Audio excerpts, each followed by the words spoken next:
একেন মুখে যে ব্রণ বেরোয় কেন হয়?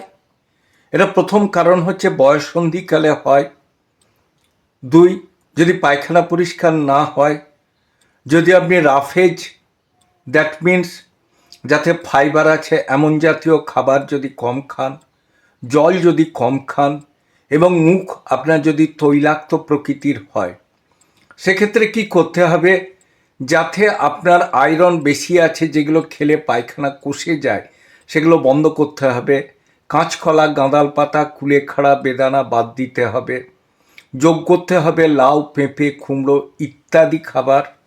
এবং সর্বোপরি যেটা প্রয়োজন, মুখে এটা ওটা ক্রিম বা লোশন না মাখা এবং প্লেন একরকম সাবান ব্যবহার করা, যাতে ক্ষার কম। গ্লিসারিন সাবান ব্যবহার করাই শ্রেয়।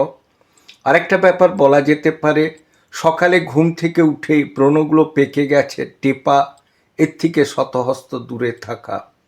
এবং মুখে যে মুছবেন, সেটা ঘষে না মুছে শোক করা, পাফিভাবে মুছবেন।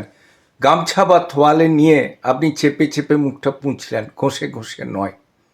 এবং সর্বোপরি যদি সম্ভব হয় আপনার পক্ষে, রাত্রের দিকে গরম জল খাওয়া, ঘুম থেকে উঠেও এক গ্লাস গরম জল খাওয়া। পায়খানাটা যদি ক্লিয়ার হয়ে যায়, সেক্ষেত্রে কিন্তু আপনার মুখে ব্রণ বেরোনো অনেকাংশে কম থাকবে। এক্ষেত্রে সবচেয়ে ভালো কাজ দেয় calcarea cup potency, alumina potency. যদি আপনার দেখা যায় যে পায়খানা একেবারেই হচ্ছে না, গ্যাসে ভুগছেন, সেক্ষেত্রে নাক্স ভূমিকাও হায়ার পোটেন্সি কাজ দেয়। চেলিডোনিয়াম মাদার খাবার আগে যদি দুবার করে খান, ভালো কাজ দেয়। কারাস মেরিওনাস মাদারও কাজ দেয়।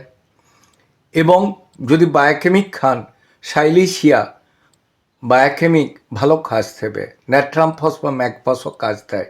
তবে কোনো ডাক্তারবাবুর পরামর্শ ছাড়া কোনো ওষুধ ব্যবহার না করাই উচিত।